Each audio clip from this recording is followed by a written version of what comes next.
আপনাকে আমি কেন যেন একটু দুর্বল দেখছি, আপনার মনটা বাড়ে না কেন, আপনি আর দানের হাতটা আপনার প্রশস্ত হয় না কেন? আপনি তো ভালোভাবে জানেন জামিয়া সালাফিয়া এদেশের একটা ভালো মানের প্রতিষ্ঠান। আমার মনে বড় সাধ, আমি এদেশের মাটিতে উন্নত মানের প্রতিষ্ঠান গড়বই গড়ব ইনশাআল্লাহ, যেখানে ছেলে মেয়ে বাংলা, ইংরেজি, আরবি উন্নত মানের শিক্ষা অর্জন করে জাতির অন্যায়ের বিরুদ্ধে লড়বে। মুখে কলমে মিডিয়ায়, মুখে আছি, মিডিয়াতে আছি, কলমে আছি, দিন রাত জীবন বাজি রেখে চেষ্টা চালিয়ে যাচ্ছি আপনার কল্যাণের জন্য, জাতির কল্যাণের জন্য, জনগণের কল্যাণের জন্য।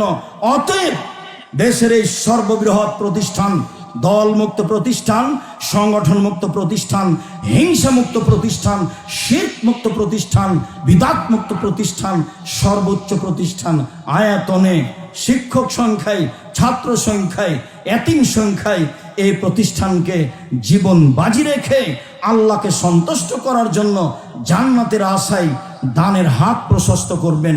আল ইয়াদুল উলিয়া খায়রুম মিন ইয়াদিস সুফলা। দেওয়া হাত ভালো নেওয়া হাতের চেয়ে, দেওয়া হাত ভালো নেওয়া হাতের চেয়ে। প্রত্যেক দিন সকালে দুইজন ফেরেশতা নেমে আসেন আকাশ থেকে। একজন বলেন, আল্লাহ, যে যতটুকু দান করলো তুমি তার ততটুকু পূর্ণ করে দাও, যে যতটুকু দান করলো না তুমি তার ততটুকু ক্ষতি করে দাও।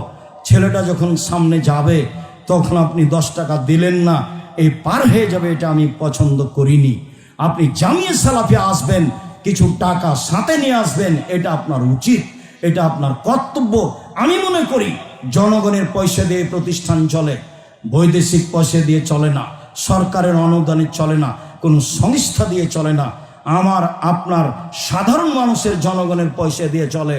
প্রতি মাসে বেতন লাগে 40 লক্ষ, 5,000-এর বেশি ছেলে মেয়ে পড়াশোনা করে, 519 জনের বেশি অসহায় এতিম আছে, যাদের লালন পালন আপনি করেন।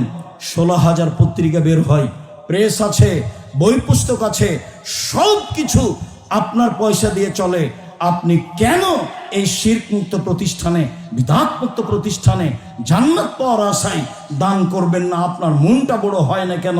সাহাবী এসে বললেন, আল্লাহর নবী, আমার মা হঠাৎ মারা গেছে, কথা বলতে পারলে দান করতেন, আমি যদি করি আমার মায়ের নেকি হবে কি? হ্যাঁ হবে, বুখারী মুসলিম। আল্লাহর নবী, আমার আব্বা মারা গেছেন, জমি জায়গা ছেড়ে গেছেন, আমাকে কোনো উপদেশ দিয়ে যাননি, নসিহত করেননি, আমি আমার আব্বার নামে যদি দান করি আমার আব্বার পাপ মিটে যাবে কি? আল্লাহ রাসূল বললেন, হ্যাঁ। তখন তিনি বললেন না ছোট পাপ আর বড় পাপ, বললেন হ্যাঁ, পাপ মিটে যাবে। আপনি বেঁচে আছেন, ছেলে মেয়ে আপনার আছে, আপনি আপনার বাপের ছেলে মেয়ে ছিলেন, আপনি আপনার বাপের জন্য কতটুকু উপকার করছেন এটা দিয়ে আঁচ করবেন আপনার ছেলে মেয়ের অবস্থা। আপনি আপনার পিতা মাতার জন্য যা করবেন সেটা আপনার হবে।